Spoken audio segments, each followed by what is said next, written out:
seconds remaining. All right, folks, welcome back to the DotaPit League Season 2. It is the Group A match between Moscow 5 and Virtus.pro here. It's October the 6th, and it's a pleasure to be joining you. Of course, my name's Mark. Joining me today is Nahaz. What's going on, man? Not too much, my friend. The little girl is in uber teething mode, so I'm just waking up, as I understand it, or you. So forgive us, guys, if our brains are stuck in second gear for the first 5 or 10 minutes, but we'll get going. We have a pretty exciting matchup, some CIS Dota for you, going to be action-packed as usual. Yeah, absolutely. Two teams that have, they're no strangers to aggressive play, and honestly, two teams that I'm very excited to watch. Moscow 5, a team I don't get to see too much of, but Virtus.pro, I'm pretty familiar with, and honestly, this is PGG, and I believe Vegas as well, under the tag of Tra-Ta-Ta. I'm very excited to see who comes out on top. It is a best of 2 series or a 2-game series, if you'd rather, in Group A, honestly, and well, already underway in the draft here. Legion was banned out, so was the Naga from Moscow 5. They don't want to have Virtus.pro playing that long game. Virtus.pro, they pick up the Death Prophet, and Moscow 5 grab the Batrider as well. So, some interesting choices coming out from both squads. Yeah, check out the Necrolite ban. That's not something that you would have seen a couple of weeks ago, but I really think that hero is catching on. And, of course, Death Prophet hasn't gone anywhere. The 20-second nerf to Exorcism cooldown was something, but I think that early on in this patch, this hero looks almost as strong as ever. And G was certainly magnificent. He went 14-2 just a couple of days ago in a convincing win over Power Rangers for VP. So this VP squad, they haven't yet shown the consistency that maybe you would like, but they have been very, very good recently. And Moscow 5 going pretty typical of them. They've run some Batrider lately. This is a squad that actually beat VP twice in a row back in September in the two squads' last head-to-head matchups, but they've really not shown the consistency since then. Viper, another Virtus.pro sort of staple pick. That's something that they've been running BZZ on a lot lately. This is a squad that ran a lot of core Jakiro for BZZ, but as that's caught on in the rest of the scene, VP have actually gone away from that lately, and I think that with the new push timings in 6.82, I expect to see that a lot less now. Yeah, that's the thing. I've seen core Jakiro like a lot at the end of 6.81 and even the beginning of 6.82, but like every team that I've seen pick it, including like Complexity, talk about Virtus.pro as well. I mean, just every team that I've seen pick that hero decides against picking it nowadays. They just kind of leave it by the wayside, and I think that's okay. I think Jakiro is good. Although Nexus played an amazing Jakiro the other day. He played a fantastic one. So, and that was a series that was an excellent series between Power Rangers and Team Tinker, there we go. All right, it took me a second. I saw that. 10 seconds remaining. It's a good series, man. That was he. And somebody posted in the Reddit thread that every time he would Ice Path after a song and throw down his macro power, it did the damage of like a Ravage or something. And it was just ridiculous how much work they did with that Jakiro, although the game didn't turn out as they wanted to, but you know, that's just that's Power Rangers for you against Team Tinker. That was a great matchup. And the more I watch 6.82, the more crazy picks I see. But also we see this kind of standard draft coming back from both of these squads, which makes me a little bit but well, there's still plenty of time, and if you look at the bans especially, right? I mean, the Necro and Sven back-to-back, I mean, that's the meta is definitely changing, and I think you're right. This is actually the period where I think we're going to see a little bit more innovation here. In the next couple of weeks, you've got at least one big LAN in ESL1. You've got the Summit going on. DotaPit starting to take shape here, and I expect to see some more experimentation as we get into some of the major LAN events. Yeah, absolutely. And that's the really exciting thing right now. We're getting into, the first couple of weeks after TI, we kind of just had a bit of a break. But now this is getting into what people consider the season, I guess, of Dota. Right. You talk a lot about, how big sports have, just main seasons. The preseason's over now. We're getting into who's making the playoffs, who's going to get those TI invitations, getting up to TI5. Obviously, we're still pretty far away from that, but if you want to be getting into TI5 through an invitation, you have to play well now. And we'll see teams that are really interested in moving forward pick some innovation and some interesting strats coming out. So hopefully that's what Moscow 5 and Virtus.pro do in this game, as we have the end of the bans. And you were talking about it, like a week ago, maybe you wouldn't have seen a Medusa ban, but here we go. So And I think, by the way, that hero is absolutely ban worthy right now, as is probably the Morphling. It just the three Lincoln's heroes that I look at, the Weaver, the Medusa, and the Morphling, benefit so much from the new timing of the T1 towers, because if those heroes can just be guaranteed that they're going to have all their tier 2s up at 20 minutes, they are so much more viable. Now, Moscow 5, again, I mean, this is a team that just has they play an action-packed style, but they kind of just have shown really one strat here lately. I mean, they are going to go dire side, and they're going to push. Interestingly, this is going to be the first time in their last 10 matches that Virtus Pro are going to be on the Radiant side in a Pro Dota 2 match. They've played 10 straight matches as dire, and I think that I haven't yet seen enough to talk about how the Radiant Dire advantage is going to change. I think a lot of people expect that Radiant is going to do better in 6.82 because of the placement of the Roche Pit. I'm not so sure, because, again, the timing is going to push things back into later game, which earlier favored Dire. I think that's going to be interesting to watch. But right now, I like Virtus Pro's draft a lot. I was hoping that we would see something like this from M5. Vigas, playing under the tag as Tratata, as you've said before, he has been their best player, and it's not even been close. Now, Blow Your Brain is a guy that we'll talk about a little later, because he is an old-school carry player. I mean, he still holds some significant Pro Dota 2 farming records. Right. But Vigas has been easily their best player. He's been fantastic, and this is the kind of impact hero that he's really shown that he can control a game on. Remaining. Yeah, something that's just really... Tempo controllers are very important, especially in the off lane for pretty much anybody here. And we'll see what they where they decide to send everybody. I think that's the more interesting thing for me, is where do they lane this. But for right now, I mean, you have a Bat Rider and a Magnus. That's the thing. I don't know who goes where, who goes mid, who goes off lane in this situation. Usually, you say, okay, Bat Rider goes off lane, Magnus probably goes mid, and you're done. But that might change, and I don't know. I like the draft a lot, though. That's the thing. RP into like a Mystic Flare plus Ether Shock plus War damage. You've got Firefly. You've got Lasso. They have team fight. They have plenty of team fight to work with. However, they'd have to fight into Exorcism. And there's the Shadow Demon Mirana combo coming out from Virtus Pro. This is exactly what you're expecting when you see the Mirana picked up first. They want to have a way to disable, get the arrow going, and get involved with some early kills. And so it's a little bit more forgiving early in 6.82 because the laning phase is still really important, but it's not quite as live or die as it was in the end of 6.81 when we had these just death ball pushes at 12 to 15 minutes. But I really am starting to get worried for M5 in the laning phase, because VP have drafted just an exceptionally strong laning lineup with a two-hero combo in Mirana and Shadow Demon that can either be a part of a devastating tri-lane or can roam all over the map. And when you look at M5, I mean, they have that great mid-game team fight combo, as you mentioned. Their laning phase isn't necessarily looking super strong to me. And they have run Blow Your Brain on a course Skywrath a couple of times. I don't think with this draft that you'll see that happen. I think Skywrath will probably slide into the support role. And Skywrath and Shadow Shaman are nowhere near the kind of firepower in a support combo in the early game that you can see out of a Shadow Demon Mirana. So I really think that this last pick for M5, they look like they need a carry, but it needs to be somebody with some mobility. I think right now, if you look at the lineup of Virtus Pro and Moscow 5, Virtus Pro are just going to destroy the laning phase. I mean, you have a Viper who wins lanes, which we talk about so often. He's one of the best lane winners in the game. You have a Death Prophet who could easily win a lane by just spamming out Crypt Swarm and obviously being able to take a lot of farm and maybe even get kills if you have some rotations from the Shadow Demon Mirana, which you talked about as a support duo is very, very good. So Virtus Pro could just absolutely crush Moscow 5, and there's not much they can do about it.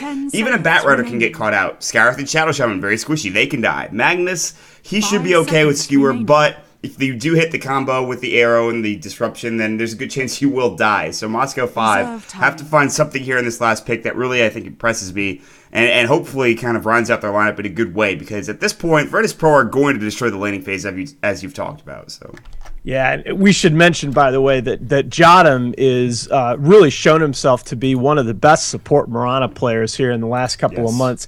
He has 24 games on Mirana since TI4, and he is 18-6 on that hero. So just incredibly impactful in the early game with those arrows, and very, very good in his positioning throughout the mid game. Obviously with Mirana, people talk about that arrow all day and all night, and that does define the hero, but she's certainly a hero that can do a lot of damage with her skill set through good team fight positioning, and he is as good on that hero as there is right now out there. Interesting to me that the Terrorblade, by the way, made it all the way to the last ban. That sure would have been a good pickup for M5, and a very smart ban coming out from VP. Oh, wow. Yay. That's bold. Throwback time, boys. This is a hero, by the way, that if I'm remembering correctly, Blow Your Brain still actually has the career wins record on. He is phenomenal as Chaos Knight. Ran a lot of this. Yeah, he is 33-8 career on his hero. That's the most wins on the hero of any pro player. Ran this when he was a part of Empire back in the day and was just magnificent on this hero. One of the few that I saw have a lot of success on this hero without the IO. So, really trying to bring something back here. And remember, Chaos Knight did get a significant buff in terms of his Phantasm duration in 6.82. Yeah, the thing, though, is that you go late enough and the Chaos Knight can absolutely destroy you, but early in the game, I don't know how much of an impact he's going to have. Now, so don't sleep on Chaos Knight at the 30-minute mark. Chaos Knight is not necessarily a late-game carry. Chaos Knight is really, really good at 25 to 30 minutes. The big problem with a CK is that if he falls behind in farm, he's screwed. Yeah. He's a very level-dependent hero. He's a very farm-dependent hero in the mid-game. Now, when you get to 30, 35, 40 minutes, he can hold his own against a lot of agility carries with a lot less farm. The problem is that if he falls behind at 10 or 15 minutes, there's no flash farm mechanic. There's really no good way for him to catch up. So, I mean, to me, this puts even more pressure on the laning phase for M5, which is something that we were worried about to begin with. Yeah, and I don't think that they're going to have enough of a presence early on in the laning phase to get him the farm that he needs. And he not only needs maybe farm, but he can benefit from some kills as well for Moscow 5. And I really don't see that happening with the lineup that Virtus.pro have. I mean, they last picked a Tidehunter. This guy's one of the hardest heroes to kill, especially because if you're going to get close with Blow Your Brain, he's just going to anchor smash you, and then all of your damage is going to be gone. But no, I agree with you. I mean, like, you get to the 30-minute mark for Blow Your Brain, he's going to have enough items to be a force, a driving factor if he gets a good start. And a good start for me is just him not dying and him securing at least enough farm to get maybe treads, maybe a bracer. If he wants an armlet, he certainly can go for that, but probably an early BKB, early drum, which you pretty much have to go on that hero. We don't know what they're going to build. We haven't really seen CK in a while, so.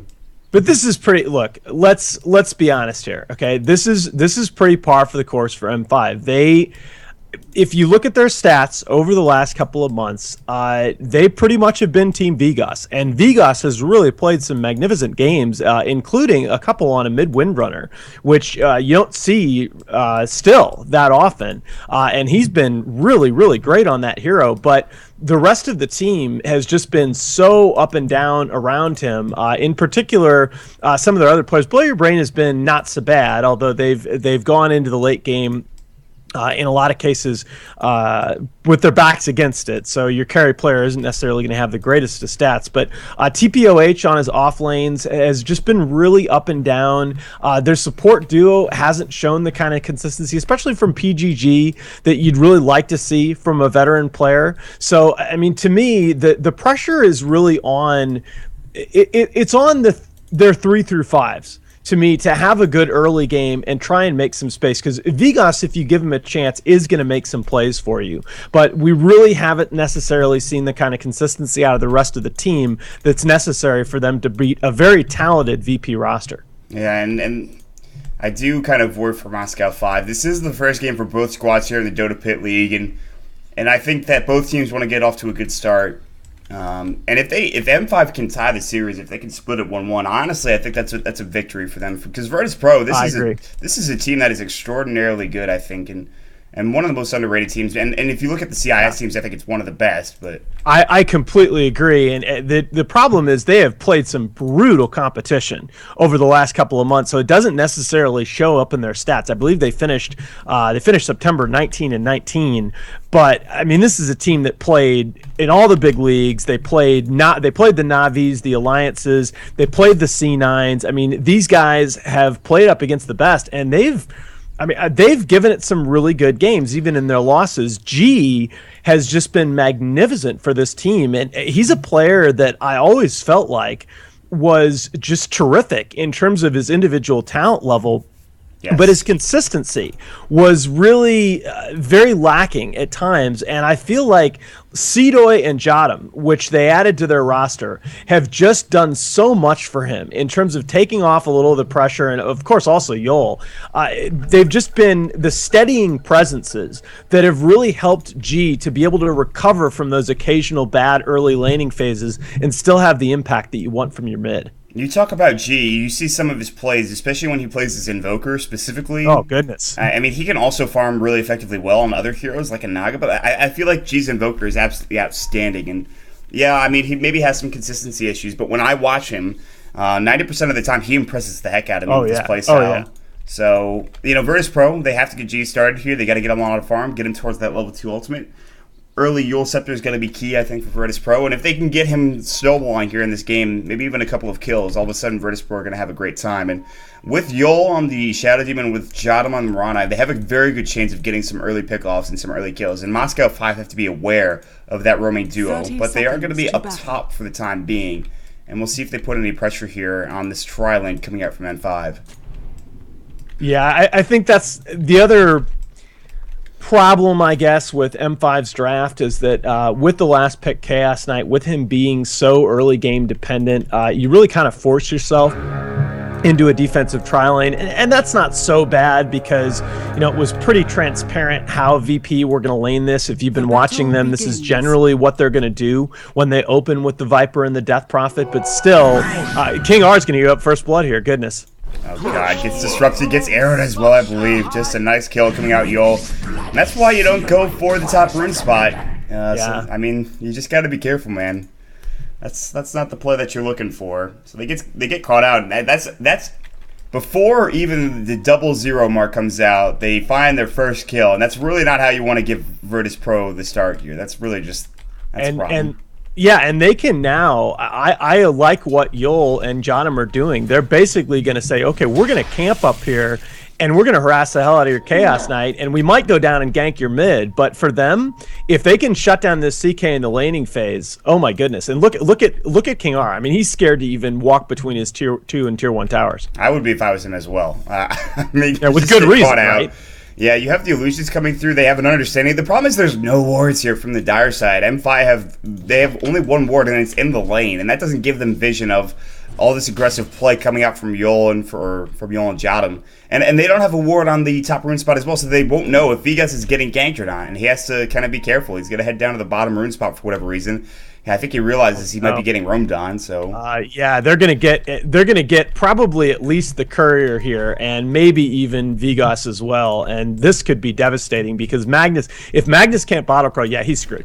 He's done. They have no leap. He's trying to get their Jotum, looking for the trees. He's still Arrow. Arrow's gonna go through. It does connect on Oh Vegas. my It's God, Arrow as well. Is he gonna die to this? He's gonna skewer away. He will make it out in time with about 5 HP left, pretty much, it seems like. They do lose the courier. He does get the bottle, though, at the very least. So wow, did he drop the bottle off the courier there? I think he just got it to him, and then he sent it back. He sent the courier back home. I'm not sure why, but still, that is so fortunate because Magnus without a bottle. I mean, you saw he started 2 branches and 2 shared tangos to get that bottle up early. Magnus without an early bottle against Death Prophet and lane is it's a disaster beyond disaster. Yeah. I mean, he's already losing pretty handedly. 14 last hits for G, 5 for Trotata. The Invisrun saves his life. The last right click from G almost gets the kill. He's still going to town. He cancels a bottle charge. And now Vegas is out of bottle charges.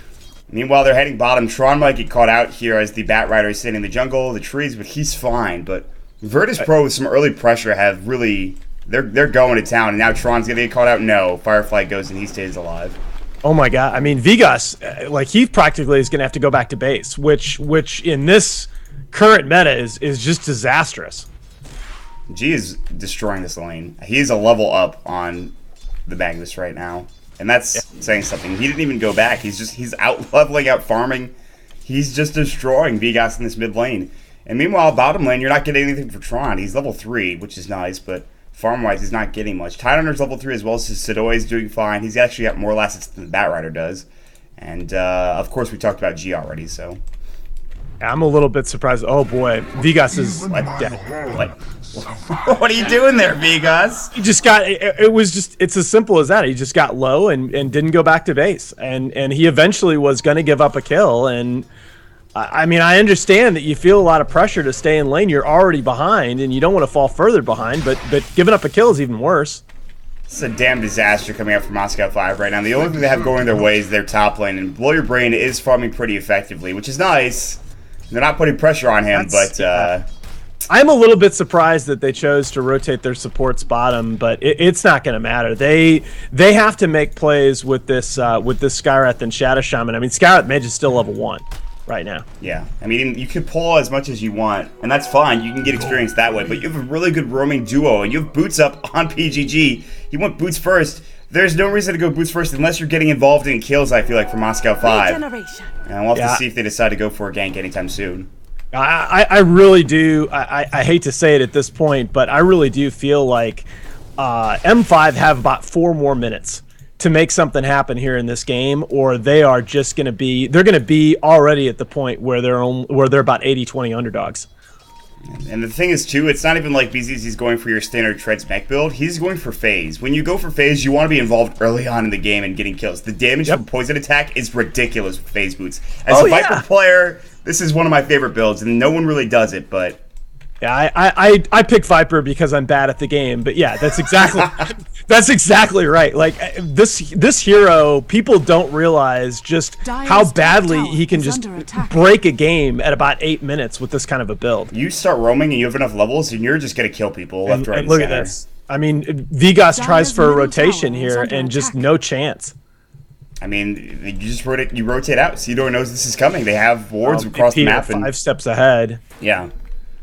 And they do have level 2 on Jadam and Yol. They're going to go back mid. They have Disruption Arrow combo ready. Vegas needs to be careful. He does have Skewer up. He's sitting very low. That's the one thing I like about Vegas' positioning, is that he's always sitting around this side of the tower. And he is able to bottle up. He does take a lot of Cryptstorm hits. He has 13 last hits to the 37 of G. Yeah. This guy is a farming machine. Well, G is just the kind of player that if he gets a lead in lane, especially when Jadam and Yol are controlling the map like this, he is just one of the biggest snowball players that you'll see. He just is merciless in terms of just stepping on the other guy's throat. Mm-hmm. And you know, it's just VP controlling the map so much more effectively than M5. I mean, you even look at the bottom lane. Somehow there is 10 last hits for the Batrider. He had 3 a second ago. It looks like he took a jungle stack here, so that's jungle farm, by the way.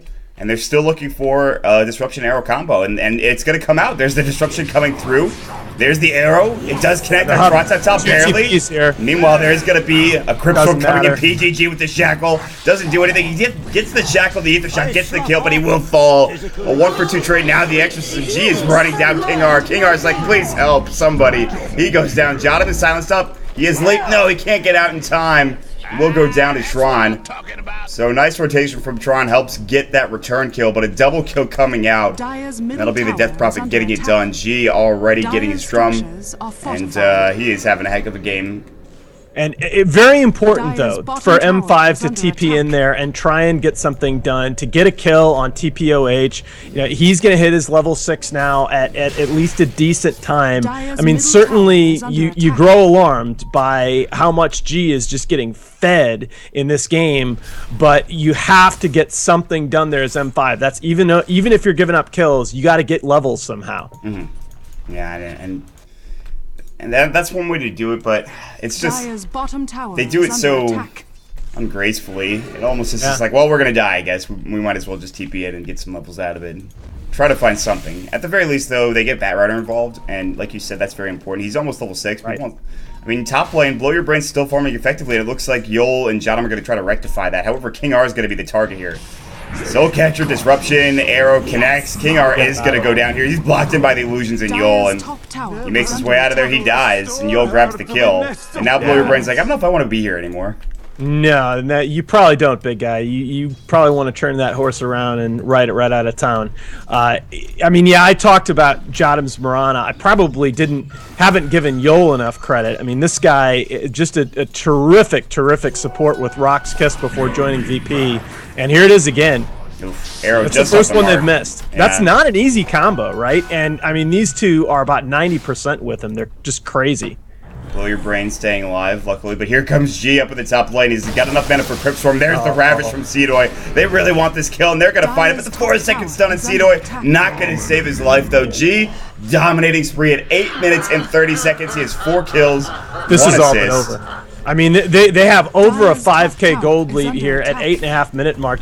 Oh wow, they get the kill on BZZ's Viper. That is good for them. Yeah. I thought this game was looking like it was through at 8.5 minutes. That kill at least gives them something, gives them some hope. Tower has fallen. They rotated everybody down there. They actually left Blow Your Brain up in the top lane to die and said, "Listen, we're gonna get a kill on bottom if we. We're gonna force something. And we're gonna make it work." Now the support You got to get some trade, and that's very good awareness by them. Oh no. Arrow just misses Vegas. No Ravage up. Anchor Smash coming through. They'll pull the creep wave back, and they'll take down these Serpent Wards. Won't be in deny range. BZZ TP's back in as well. M5 back up smartly. Meanwhile, top lane, G gets caught out. There's going to be a level 2 stun or a 2-second stun. Drum pops. Blow Your Brain, use Phantasm for it. Meanwhile, there's no way they can lock him down. He TP's out for free. Pretty close. Yeah. So that was a nice play by Blow Your Brain to get aggressive there. Maybe a little earlier on the TP, and they might have had something. But still, you can't just sit back and get bullied like that. And most people are very reluctant to even skill, much less use level 1 Phantasm. But I like it here. You got to stake your claim to some territory on the map. yeah, absolutely. That's really nice. Although he doesn't get the kill out of it, he at least shows that he can. Dire's structures He can actually fight if necessary. Right. Dire's bottom tower is under And attack. CK is. I mean, if you can keep him at pace if you can keep his farming pace up, I mean, he can get some things done here when he gets Drum and Treads up. He can fight even before Armlet, and they've kept him. Blow Your Brain. They're kind of all in on him at this point in the match. The one thing that worries me is what you talked about earlier. He has no way to flash farm and kill creep waves like crazy, and that's the biggest issue. He has no Midas, so, I mean, he's just going to be right-clicking, and, I mean, this is going to take him a while, I think, to get up even to treads, and then, God forbid, his next item is going to take even longer as well. Yeah. Whereas you have G, who's just be able to Crypt Swarm and take down towers with Exorcism alone. Meanwhile, Yol getting caught out. Vegas is here. He's looking for a skewer. He's not going to RP him, that's for damn sure. Disruption's going to go through Soul Catcher's where Arrow, long range, Vegas is done. Nice kill. That's just not good awareness there, because they had to know that Ravage was coming off cooldown in a couple of seconds. Is that PGG is going to go down. G does get 3 if they seconds get G stun. here, this could be worth it. Exorcism is doing work, but it is going to go back, and he's going to heal up. Blow Your Brain's got to get out. G, no more DD. Crypt Swarm. And there's the concussive shot. Just misses long range. He's so fast. The speedy man on the horse gets away. Ancient Seal G going to have to try to TP out now. And he might be able to do so. He actually has Moonlight Shadow as well. They cannot chase him. There's no detection. And he will be able to get away. Although here comes Vegas. Uh-oh. G looking to maybe to turn this around. Silence comes in. Yol's here as well. Disruption coming through. He'll have Skewer back into the backside here. He might use it. Looks like no, so. Alright, Vegas. Yeah. We know. That's going to be a big issue for them, though. Vegas's Blink Dagger is just going to be extraordinarily slow. Now TPOH has come back nicely and just did manage to complete his at not a terrible timing. Yeah. But they really need to be able to fight at this point with this lineup. Is under attack. They might give up another kill here. There's an arrow.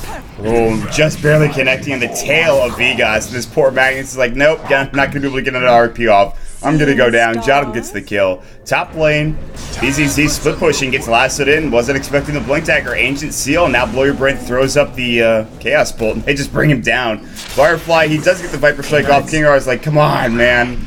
I just wanted to kill for free, but no, he actually does have to take some damage. But there is now a Blink Dagger up on Sedoy, and G has his Yule Scepter, so even with the death of BZZ in the top lane, that doesn't give them all that much.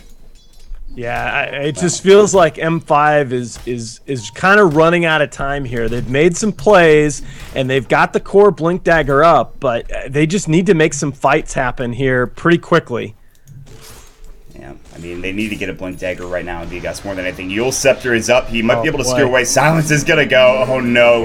Vigas gets caught out. He has to right-click G down, but does nothing really to him. So G is just starting to obliterate the enemy team. He's almost level 12 mid lane. They disrupt Arrow on poor Tron, who just got his Blink Dagger. He gets caught out of position, and BZZ gets a revenge kill coming in, as he's got his point booster now as well. Oh, boy. I mean, and really so much of this was created by that early courier kill, just throwing off Vigas's ability to compete in lane. And you know, it goes in both directions. G, one of the biggest snowball players out there. Now, Exorcism, Demonic Purge, PGG, come on, man. No, you can't be there. Silence is up. Wicked sick for G. He takes a lot of damage from Concussive Shot, taking tower hits as well. Mystic Flare! Oh. The Yule Scepter coming out. What a play. And King R's gonna fall. Double kill G. Unbelievable. Scarab actually disconnects. That's unfortunate. And I hope that's not... he actually used his Mystic Flare, then ran at G. I don't know what happened there. Yeah, it looked like he might have time to get one spell off, but no, that was a heck of a sequence there by G. That Yule Scepter, though, just great timing, honestly. G has been playing out of his mind. He's 0 deaths in the game. He's got 1,700 gold, and they'll look to take a tier 2 tower in the bottom lane. It's 13 minutes in, and I don't think I've ever seen Virtus Pro this ahead, this early on. And it's exciting to see. I have. I mean, that's kind of their MO, that they get G a lead in lane with Jotum and Yul, and he's just about unstoppable. I mean, this is how they've been playing lately. And I brought it up early on, but I just can't overstate having a couple of extremely talented and stable supports like this when you have a potentially explosive mid player like G. That combination is one of the more powerful personnel combinations in Dota. Yeah, this is just... I don't want to say this is an outdraft, but that's what it's feeling right now for Virtus Pro versus M5. The game's certainly not over, but I don't know. They're starting to lose all of their towers. They're starting to lose all of their heroes, more importantly. Blow Your Brain can barely get anything on the map. He hasn't even finished his treads yet before he's picking up his Ogre Club and trying to build into that BKB, so... I mean, when we talk about an outdraft, I don't necessarily know that on paper the 5 VP heroes are that much better than M5. Probably is a bit of one. But when you factor in the fact that VP has just been playing so well in the laning phase recently, and M5 has been up and down, to me, you can't draft yourself a lineup as M5 that puts this much pressure on you this early in the game. Yeah, and they're going to try to find something. Disruption, great, coming out from Tron. On Yul, excuse me. They will use the Mystic Flare. They drag him out of it. Meanwhile, Magnus has already died. Blink Ravage. Yul is still alive somehow. Kingar, Starstorm, Crypt Swarm. G is godlike. Blow Your Brain pops the Phantasm. They anchor smash him. Meanwhile, BZZ blows up the poor Shadow Shaman. Blow Your Brain getting caught out. Looks like he's going to be Dunzo. McDunzo. That's going to be a 5-man wipe. Double kill for G. And VP are running over Moscow 5. Oh, crap. Yeah, they might call this soon. That was unbelievable. They just did everything right in that fight, and you saw Blow Your Brain. I mean, he has not had a bad game, and he hung in there and tried to do some things, but yeah, they're going to call it right here. I don't blame them one single bit. VP just pushed every button correctly in this match, and M5 just really never had a chance. I think that we do have another game here, and I think that M5 can really contend with VP, but they need to put themselves in a better position in the laning phase. Look for them in the next match to come out really strong in the first 7 to 8 minutes. Yeah, absolutely. And I think M5 got to get something going in the next game. Again, you don't want to be able to lose this series 2-0, and this is something that Virtus Pro played a heck of a game, but you cannot let them get those series. You cannot let them run off to that fast start. We'll see if they can tie it up here in the next game. Of course, it is a best-of-2 series between Virtus Pro and Moscow 5. Afterwards, we'll have Evil Geniuses versus Moscow 5 as well. And this is Group A. Moscow 5 with a lot of games today. We'll see if they can get things back on track, guys. Stick around. We'll be back with game number 2 in just a bit.